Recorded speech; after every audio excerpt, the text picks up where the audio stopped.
தமிழ் நெஞ்சங்களுக்கு அன்பு கலந்த வணக்கங்கள். தந்தி டிவியின் இந்த வார உலகம் நிகழ்ச்சிக்கு உங்களை அன்புடன் வரவேற்கிறோம். இந்த வார ஹைலைட் என்று பார்க்கும் பொழுது உலகம் முழுவதும் இருக்கக்கூடிய மக்களை பதற வைக்கிறது என்றால் அது தங்கத்தின் விலைதான். உலக அளவில் உச்சத்தை தொட்டது நம்ம தமிழ்நாட்டிலையும் தான்.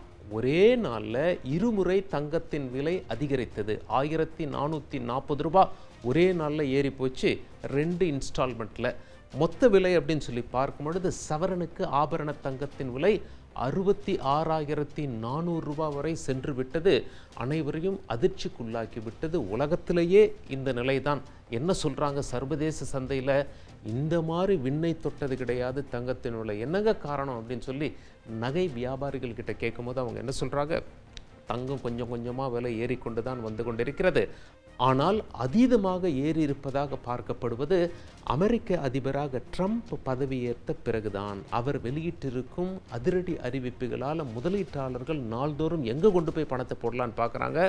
தங்கத்தில் கொண்டு போய் போட்டால் தான் இப்போதைக்கு பாதுகாப்பாக இருக்கும். மற்ற வியாபாரத்தில் கொண்டு போய் போட்டால் எப்படி என்ன அறிவிப்பு வரும்னு சொல்லி தெரியாது.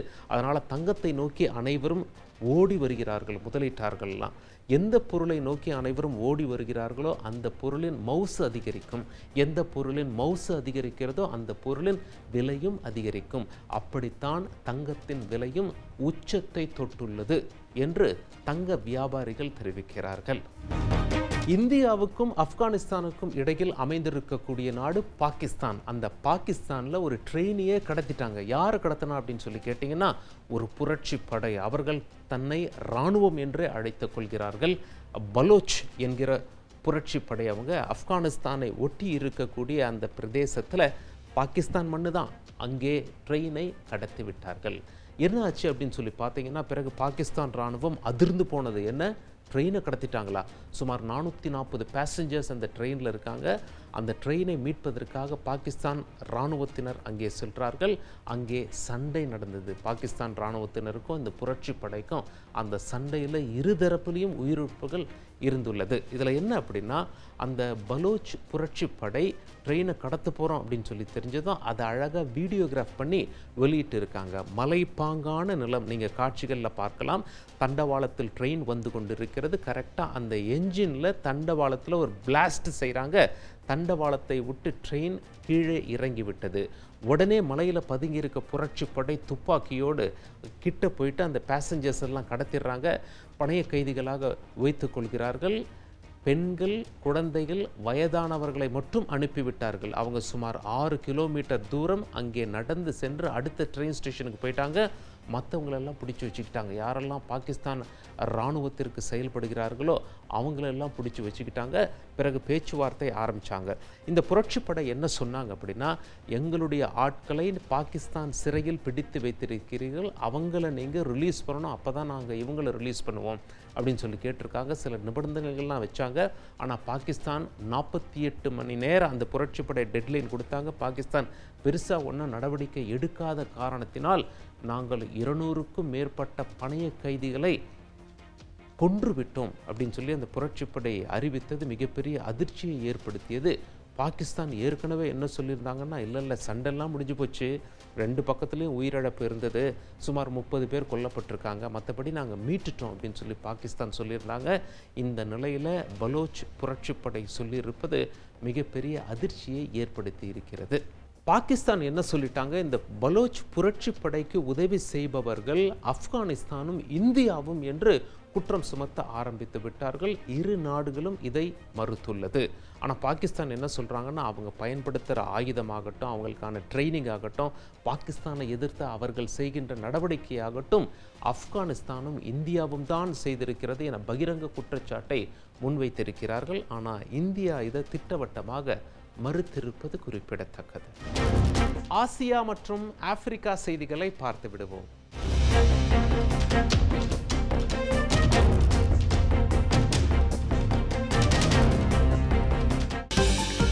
தென்சீன கடலில் சட்டவிரோதமாக நிறுத்தப்பட்ட போர்க்கப்பலில் இருந்து பிலிப்பைன்ஸ் கடற்படை வீரர்கள் கழிவுப் பொருட்களை எரித்ததாக கடந்த வியாழக்கிழமை சீனா குற்றஞ்சாட்டியுள்ளது. கழிவுகளை எரிப்பதால் நச்சு வெளியேறி கடல் சூழலுக்கு ஆபத்தை விளைவிக்கும் என்றும் சீனா எச்சரித்துள்ளது. சீனா சீனாவின் ஹாங்காய் நகரில் 100 மனித வடிவ ரோபோக்களுக்கு அகிபோட் என்ற ரோபோட்டிக்ஸ் நிறுவனம் பல்வேறு பயிற்சிகளை அளித்து வருகிறது. மனிதர்கள் செய்யும் வேலைகள் அனைத்தையும் செய்வது போன்ற வீடியோக்களை கடந்த வாரம் வெளியிட்டது.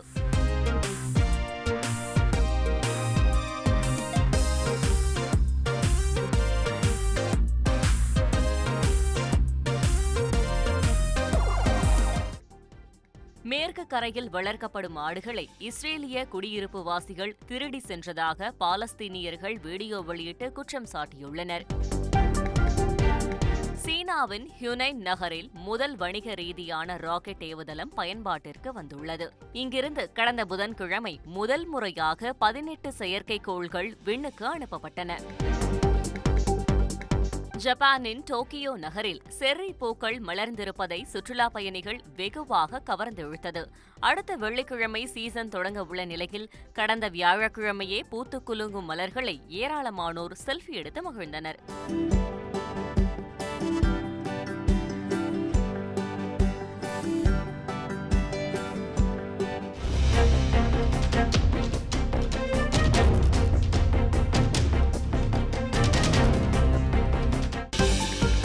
ஆப்பிரிக்க நாடான மொசாம்பிக்யூவில் கடந்த வாரம் ஜூட் புயலால் கடும் வெள்ளப்பெருக்கு ஏற்பட்டது. பொதுமக்கள் முகாம்களில் தங்க வைக்கப்பட்ட நிலையில் காலரா, மலேரியா உள்ளிட்ட நீர் தொடர்பான நோய்களால் ஏராளமான குழந்தைகள் பாதிக்கப்பட்டனர். ரஷ்யா உக்ரைன் போர் 3 ஆண்டுகளாக நடைபெற்று வருகிறது. கடும் உயிர் சேதம் ஏற்பட்டிருக்கிறது. ட்ரம்ப் அதிபராக வந்த பிறகு அந்த போர் முடிவுக்கு வரும் என்று எதிர்பார்க்கப்பட்டது. ட்ரம்ப்பும் அமைதி பேச்சுவார்த்தையை ஆரம்பித்தார். ஒரு பக்கம் ரஷ்யாவுடன் அமெரிக்கர்கள் பேசிக் கொண்டிருக்க, இன்னொரு பக்கம் உக்ரைன் அதிபர் ஜெலன்ஸ்கியை ட்ரம்ப் வெள்ளை மாளிகைக்கு அழைத்தார். ஆனால் அங்கே வார்த்தை போர் வெடித்தது. அது டிவியில் லைவாக போச்சு, நமக்கு தெரியும். பிறகு ஜெலன்ஸ்கி வெள்ளை மாளிகையை விட்டு வெளியேற்றப்பட்டார் என்று சொல்லப்பட்டது. இதற்கு நடுவில் அமெரிக்கா என்ன செஞ்சிட்டாங்க அப்படின்னா, உக்ரைனுக்கு செய்து வந்த உதவியை நிறுத்துகிறோம் என்று பகிரங்கமாக அறிவிச்சிட்டாங்க. ரஷ்யாவுக்கு இது ரொம்ப சந்தோஷமாயிடுச்சு. ரஷ்யா தங்களுடைய தாக்குதலை தீவிரப்படுத்தினார்கள். உடனே ஜெலன்ஸ்கி பார்த்தாரு, சரி எப்படியாவது சமரச பேச்சுவார்த்தையில் ஈடுபடலாம் அப்படின்னு சொல்லி அமெரிக்காவோடு அமர்ந்து பேசி ஒரு அமைதி ஒப்பந்தம், ஆனால் இது ஒரு தற்காலிக ஒப்பந்தம், 1 மாத அமைதி கடைபிடிக்க வேண்டும் என்ற வகையில் அமெரிக்காவும் உக்ரைனும் ஒரு ஒப்பந்தத்தை ரெடி பண்ணாங்க. ரஷ்யா கிட்ட கொடுத்தாங்க. ரஷ்யா என்ன சொல்லிட்டாங்க, இது சரிவர மாதிரி தெரியல, இது ஒரு நல்ல முயற்சி தான், இருந்தாலும் பல கேள்விகள் விடை தெரியாமல் இருக்கின்றன. அது என்ன கேள்வி அப்படின்னா, 1 மாதம் மட்டும்தான் அமைதி ஒப்பந்தம்னா, அந்த 1 மாதத்தில் உக்ரைன் தங்களுடைய படைபலத்தை அதிகரித்து கொண்டு, தங்களுடைய ஆயுத குவியலை அதிகரித்து கொண்டு மீண்டும் போருக்கு வந்தால் என்ன செய்வது என்ற கேள்வியை முன்வைத்திருக்காங்க. அது மட்டும் இல்லை, புட்டின் இந்த மாதிரி நிறைய கேள்வியை முன் வச்சுட்டு அவர் என்ன சொல்லிட்டார் அப்படின்னா, ரஷ்யாவோட பகுதியில் உக்ரைன் எல்லையை ஒட்டியுள்ள ஒரு பகுதியில் உக்ரைன் பிடித்து விட்டது, ஆனால் அவர்களை நாங்கள் இப்பொழுது சூழ்ந்து விட்டோம். அவங்க மட்டும் மன்னிப்பு கேட்டு ஆயுதங்களை கீழே வச்சுட்டு சரண்டர் ஆகலை அப்படின்னா உயிர் சேதம் கடுமையாக இருக்கும். உக்ரைனோட சோல்ஜர்ஸ் எங்ககிட்ட மாட்டிக்கிட்டாங்க. ரஷ்ய நிலத்தில் வந்தவங்க அவங்கள நாம் ரவுண்ட் ஆஃப் பண்ணிட்டோம், அதாவது அவங்களை சுற்றி விட்டோம், தாக்குதலுக்கு தயாராக இருக்கிறோம், உயிர் சேதத்தை நாங்களும் விரும்பவில்லை, உக்ரைன் இதை புரிந்து கொள்ள வேண்டும் என்று. ஜெலன்ஸ்கி என்ன சொல்கிறாரு, அப்படி ஒரு சம்பவமே நடக்கலை, எங்களுடைய இராணுவ வீரர்கள்லாம் பாதுகாப்பாக இருக்காங்க அப்படின்னு சொல்லி ஜெலன்ஸ்கி சொல்ல, ரஷ்யா பாருங்க அமைதி ஒப்பந்தத்தை துச்சமாக மதிக்கிறார்கள், அமைதியை புத்தின் விரும்பவில்லை அப்படின்னு சொல்லி ஜெலன்ஸ்கி சொல்ல, ட்ரம்ப் பார்க்கிறார், என்னடா இது, முதல்ல பார்த்தா இவர் முரண்டு பிடித்தார், இரண்டாவது பார்த்தா இப்போ புட்டின் முரண்டு பிடிக்கிறார். அமைதி ஒப்பந்தம் நிரந்தரமாக வருவதற்கு முன்னாடி தற்காலிகமாக அமைதி ஒப்பந்தத்தை ஏற்படுத்துவது தான் வழக்கம். ஒரேடிய போரை முடித்துவிட வேண்டும். நிரந்தர ஒப்பந்தம் என்றால் அது சாத்தியமா? ரஷ்யா என்ன சொல்ல வருகிறது என்று ட்ரம்ப்பும் உற்று நோக்கி வருகிறார். அமைதி ஒப்பந்தத்தை உண்மையிலேயே ஜெலன்ஸ்கியும் ரஷ்யாவும் விரும்புகிறார்களா? விரும்புகிறார்கள் என்றால் எந்த அளவுக்கு யார் விட்டு கொடுக்க தயார்? இது போன்ற பல கேள்விகளை அடுக்கிக் கொண்டே போகிறார்கள் போர் நிபுணர்கள். வட அமெரிக்கா, தென் அமெரிக்கா மற்றும் ஐரோப்பா செய்திகளை பார்த்து விடுவோம்.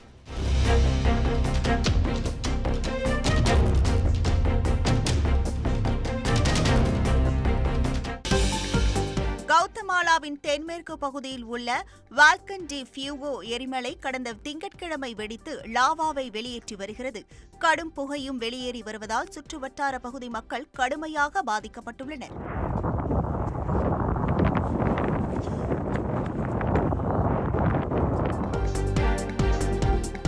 தெற்கு மெக்சிகோவின் ஒக்சாகா பகுதியில் சாண்டோ டோமிங்கோ நேரோ பகுதியில் கடந்த திங்கட்கிழமை நெடுஞ்சாலையில் சென்று கொண்டிருந்த பேருந்து விபத்துக்குள்ளானது. இதில் 18 பேர் உயிரிழந்தனர், பலர் படுகாயமடைந்தனர். அமெரிக்காவின் புளோரிடா மாகாணத்தில் உள்ள லாங்வுட் நகரில் கடந்த திங்கட்கிழமை சூறாவளி தாக்கியதில் ஏராளமான வீடுகள், மரங்கள் சிதைந்தன. அமெரிக்காவில் வெப்பத்தை சமாளிக்க மெக்சிகோவின் கான்குன் கடற்பகுதிக்கு குவிந்த டெக்சாஸ் மக்கள் கடலில் குளித்து மகிழ்ந்தனர். மெக்சிகோவுக்கு செல்ல வேண்டாம் என்று ஆன்லைனில் அறிவுறுத்தப்பட்ட நிலையிலும் அச்சமின்றி டெக்சாஸ் மக்கள் குவிந்தனர். அமெரிக்காவில் உள்ள வாஷிங்டன் ரீகன் தேசிய விமான நிலையம் உள்ள பகுதியில் ஹெலிகாப்டர்கள் பறக்க தடை விதிக்க கடந்த செவ்வாய்க்கிழமை பரிந்துரைக்கப்பட்டுள்ளது.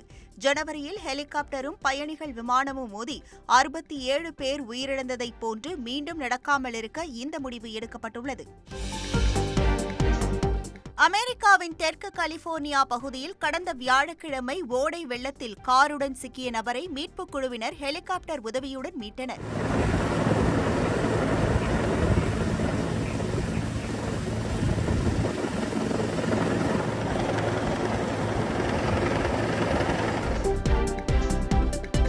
பிரேசிலின் சாவோ பவுலோ நகரில் கடந்த திங்கட்கிழமை வீடு ஒன்றை ஒருவர் தீ வைத்து எரித்தது அதிர்ச்சியை ஏற்படுத்தியது. இந்த சம்பவத்தில் 4 பேர் உயிரிழந்த நிலையில் கொலை வழக்கு பதிவு செய்யப்பட்டுள்ளது. பிரேசிலின் அமேசானாஸில் கடந்த திங்கட்கிழமை பார்ஜெஸ் எனப்படும் சரக்கு ஏற்றி செல்லும் கப்பல் ஹூமைட் துறைமுகத்தின் மீது மோதியது. இதில் துறைமுகத்தின் பிளாட்ஃபார்ம் உடைந்து மூழ்கியது. அர்ஜென்டினாவில் கடந்த வாரம் பெய்த கனமழையால் பஹியா பிளான்கா பகுதியில் வெள்ளப்பெருக்கு ஏற்பட்டது. இதில் உயிரிழந்தோரின் எண்ணிக்கை 16ஆக உயர்ந்தது. சிலி நாட்டில் மீனவர்களுக்கான புதிய சட்டத்திற்கு எதிர்ப்பு தெரிவித்து கடந்த செவ்வாய்க்கிழமை பொதுமக்கள் போராட்டத்தில் ஈடுபட்டனர். காவல்துறையினர் மீது கற்களை வீசி தாக்குதல் நடத்தியதால் தண்ணீரை பீச்சி அடித்தும் கண்ணீர் புகை கொண்டு வீசியும் போலீசார் விரட்டியதால் அப்பகுதி போர்க்களமாக மாறியது.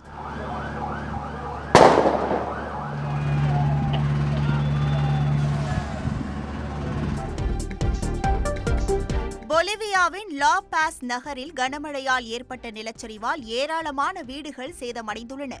விரிசல் விட்டு இருக்கும் வீடுகளை பயன்படுத்த முடியாமல் செல்ல பிராணிகளுடன் வேறு முகாம்களுக்கு குடிபெயர்ந்தனர். பெருநாட்டில் கடந்த புதன்கிழமை பெய்த தொடர் கனமழையால் ஆறுகளில் வெள்ளப்பெருக்கு ஏற்பட்டதோடு பல இடங்களில் நிலச்சரிவும் ஏற்பட்டுள்ளது.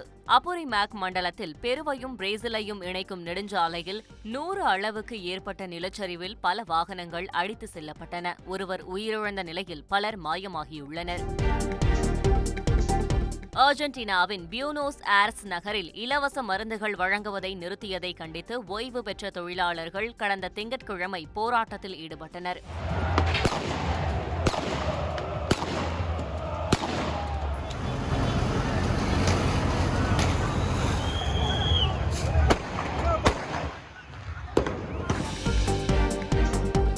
அர்ஜென்டினாவில் கிரிப்டோ கரன்சி ஊழல் தொடர்பாக நாடாளுமன்றத்தில் கடந்த வியாழக்கிழமை நடைபெற்ற விவாதத்தின் போது மோதல் ஏற்பட்டது. ஊழலில் அதிபர் ஜேவியர் மிலேவுக்கு தொடர்பு உள்ளதாக எதிர்க்கட்சிகள் குற்றம் சாட்டியதால் ஆளும் கட்சி உறுப்பினர்கள் எதிர்ப்பு தெரிவித்து மோதலில் ஈடுபட்டனர்.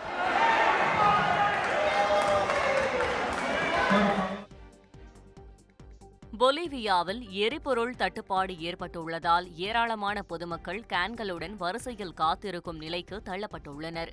ஒரு நாள் முழுவதும் நின்று எரிபொருள் வாங்க வேண்டிய நிலை ஏற்பட்டுள்ளதாக வேதனை தெரிவித்துள்ளனர்.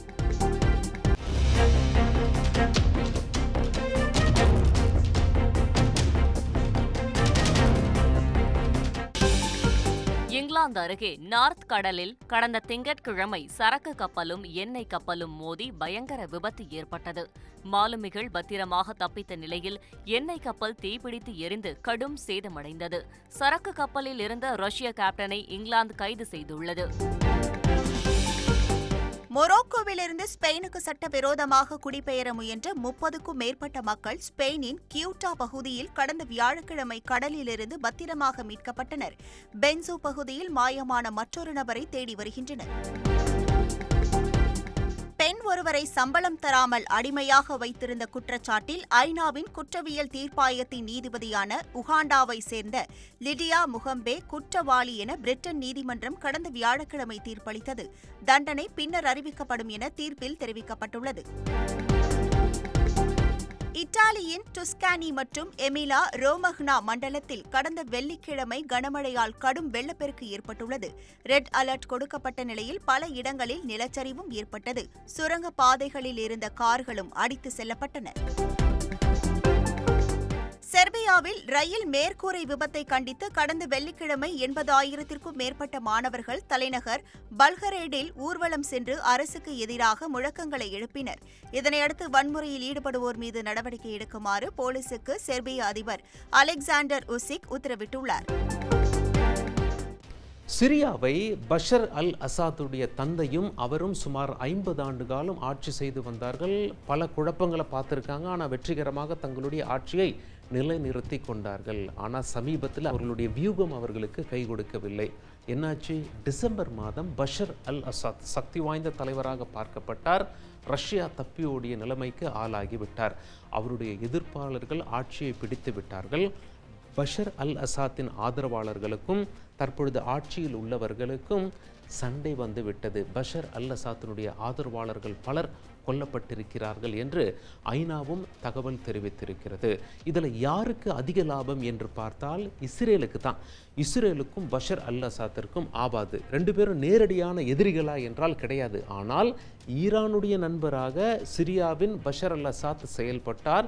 ஹெஸ்புல்லா லெபனானில் இயங்குபவர்களுக்கு ஆயுதம் சப்ளை செய்ய சிரியா வழியாக அவர் அனுமதித்தார் என்பது அவர் மீதான குற்றச்சாட்டு. இதனால் அவர் மேலே இஸ்ரேல் கோபமாக இருந்தார்கள். அது மட்டுமில்ல, தங்களுடைய எதிரிக்கு நண்பன் என்ற காரணத்தினால் சவுதி அரேபியாவும் துருக்கியும் பஷர் அல் அசாத் மேலே கோபமாக இருந்தார்கள் என்று சொல்லப்படுகிறது. அல் ஹசாத் ரஷ்யாவிற்கு நண்பன். அதன் காரணமாகத்தான் ரஷ்யா தப்பித்து சென்று விட்டார். இஸ்ரேல் அவர் தப்பித்து சென்ற பிறகு அவருடைய பயங்கர ஆயுத கிடங்குகள் போராளிகள் குழு கிட்ட சிக்கிவிடக்கூடாது என்ற காரணத்தினால் நாங்கள் தாக்குதல் நடத்துகிறோம் அப்படின்னு சொல்லி தாக்குதலை சிரியாவில் தீவிரப்படுத்தியிருந்தாங்க. அது மட்டும் இல்லை, சிரியா எல்லைக்குள்ளே இஸ்ரேல் எல்லைக்குள்ளே இருக்கக்கூடிய அந்த சிரியா பகுதியின் கிராமங்களையும் இஸ்ரேலுடைய படை புகுந்ததாக சொல்லப்படுகிறது. ஐநா கண்டனம் தெரிவிச்சிருக்காங்க. ஐநா என்ன சொல்கிறாங்க? அமைதிப்படை என்பது ஒரு நாட்டுக்குள்ள ஐநாவுடைய அமைதிப்படையாகத்தான் இருக்க வேண்டுமே தவிர அண்டை நாடு திபுதிபு என்று உள்ளே புகுந்து அமைதிப்படை என்று தங்களை அழைத்து கொள்ளக்கூடாது என்று ஐநா கண்டனம் தெரிவித்து புதிய ஆட்சியாளர்களுக்கு அறிவுரை கூறியுள்ளது. உயிர் சேதம் எதுவும் இருக்கக்கூடாது, அமைதியான முறையில் ஆட்சி செய்ய வேண்டும் என்று. இஸ்ரேலின் மீது ஐநா பகிரங்கமான குற்றச்சாட்டை முன்வைத்திருக்கிறது. என்ன குற்றச்சாட்டு அப்படின்னா, காசாவில் பாலியல் வன்கொடுமையை அரங்கேற்றியது இஸ்ரேல் என்ற குற்றச்சாட்டை ஐநா முன்வைத்திருக்கிறது. இது இஸ்ரேல் திட்டவட்டமாக இந்த குற்றச்சாட்டை மறுத்துள்ளது. போர் என்று வரும்பொழுது 15 மாத காலம் இந்த போர் நடைபெற்றது. பிறகு தற்காலிக அமைதி ஒப்பந்தம் அமலுக்கு வந்தது. பணைய கைதிகளை இருவரும், ஹமாஸ் ஆகட்டும் இஸ்ரேல் ஆகட்டும், பரஸ்பரமாக மாற்றிக்கொண்டார்கள். ஆனால் 2ஆம் கட்ட போர் நிறுத்த அறிவிப்பு பகிரங்கமாக வெளியாகவில்லை. இஸ்ரேல் என்ன சொன்னாங்க? இந்த முதல் கட்ட அறிவிப்பையே சற்று நீட்டிக்கலாம் என்றார்கள். ஹமாஸ் என்ன சொல்கிறாங்க? இல்லை, புதிதாக 2ஆம் கட்ட போர் ஒப்பந்தம் அமலுக்கு வந்தால் நாங்கள் பணைய கைதிகளை விடுதலை செய்வோம். அதுவரைக்கும் அமெரிக்க பணைய கைதி ஒருவரை மட்டும் விடுதலை செய்கிறோம்னு சொல்லிட்டாங்க. ஏன்னா அமெரிக்கா டைரெக்டாக ஹமாஸ் கிட்ட பேச்சுவார்த்தை நடத்திட்டாங்க. இதனால் இஸ்ரேலுக்கு சற்று வருத்தம் தான். இதெல்லாம் ஒரு பக்கம் இருக்கையில் காசாவில் தற்பொழுது நிலைமை என்ன என்று பார்த்தோமையாயின், அங்கு பொதுமக்கள்லாம் ஒரு சாதாரண பிரெட் துண்டுக்காக 3 மணி நேரம் கியூவில் நிற்கும் அவல நிலை ஏற்பட்டிருக்கிறது. கேஸ் சிலிண்டர்கள் கிடையாது, விறகு குச்சிகள் கிடைக்குமா, அப்படியாவது நாம் கொளுத்தி உணவு சமைக்கலாம் அப்படின்னு சொல்லி பார்த்தா அதற்கும் அங்கே பற்றாக்குறை. இந்த நிலைமையில் மொத்தம் உயிரிழப்பு எவ்வளோ அப்படின்னு சொல்லி கேட்டிங்கன்னா, ஹமாஸ் நடத்திய தாக்குதலில் 1200 பேர் இஸ்ரேலை சேர்ந்தவர்கள் கொல்லப்பட்டார்கள். 251 பேரை பணைய கைதிகளாக பிடித்து வந்தார்கள்.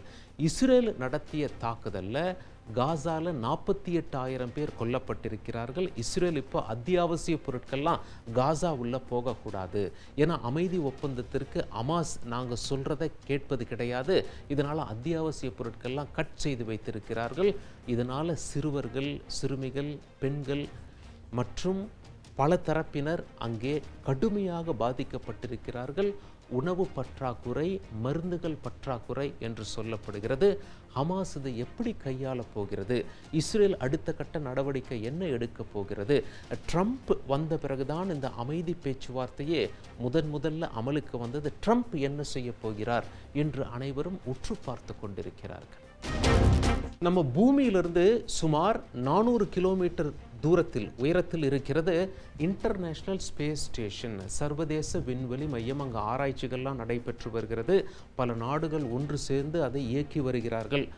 அப்படி இருக்கும் பொழுது சுனிதா வில்லியம்ஸ் ஒரு 8 நாள் பயணமாக போயிட்டு வந்துடுறேன் அப்படின்னு சொல்லி போனாங்க. ரொம்ப சந்தோஷமாக தான் உள்ளே போனாங்க. அவங்களுக்கு தெரியாது அந்த 8 நாள் பயணம் 300 நாள் பயணமாக மாறக்கூடும் என்று. ஏன் அப்படின்னா, போயிங் என்ற ஒரு நிறுவனம் அவங்கள கொண்டு போய் அந்த இன்டர்நேஷ்னல் ஸ்பேஸ் ஸ்டேஷனில் விட்டுட்டாங்க. ஆனால் திரும்பி வர அந்த விண்கலன் சரியானதாக இல்லை என்று நாசா ஒப்புதல் தர மறுத்து விட்டார்கள். பயணம் ஆபத்தாக முடிஞ்சிடலாம், அவங்க இப்போதைக்கு வர வேண்டாம், அங்கேயே இருக்கட்டும், அவங்கள மீட்டுக்கலாம் அப்படின்னு சொல்லி. 8 நாள், 1 மாதமானது, 2 மாதம், 3 மாதம், 4 மாதம், 5 மாதம் அப்படின்னு சொல்லி இப்போ ஒரு 300 நாட்கள் ஆகிவிட்டது. அவர்களுடைய நிலைமையும் பரிதாபமாகிவிட்டது.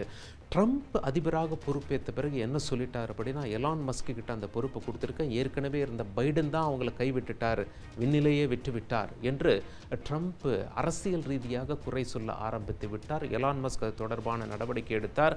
சில நேரங்கள் தள்ளி போனது. ஆனால் சமீபத்தில் கரெக்டாக அந்த ராக்கெட் லான்ச் நடந்து விட்டது.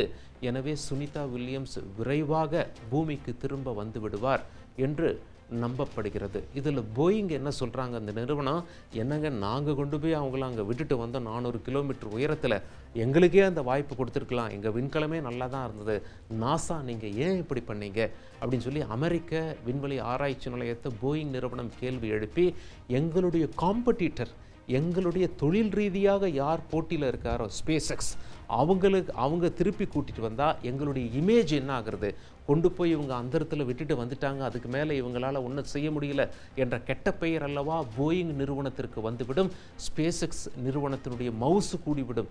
இப்படி செய்யலாமா என்று அங்கேயும் ஒரு வர்த்தக போட்டி தலை காட்டியது. கலர்ஃபுல்லான மேலும் சில உலகச் செய்திகளை பார்த்து விடுவோம்.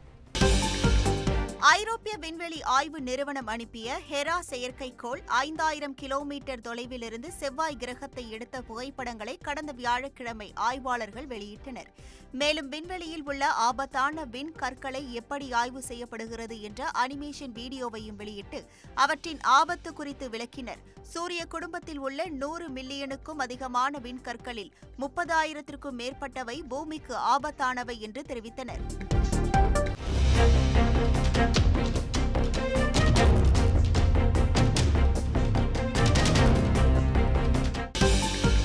ஆஸ்திரேலியாவின் குயின்ஸ்லாந்தில் கடந்த வாரம் கனமழையால் கடும் வெள்ளப்பெருக்கு ஏற்பட்டது.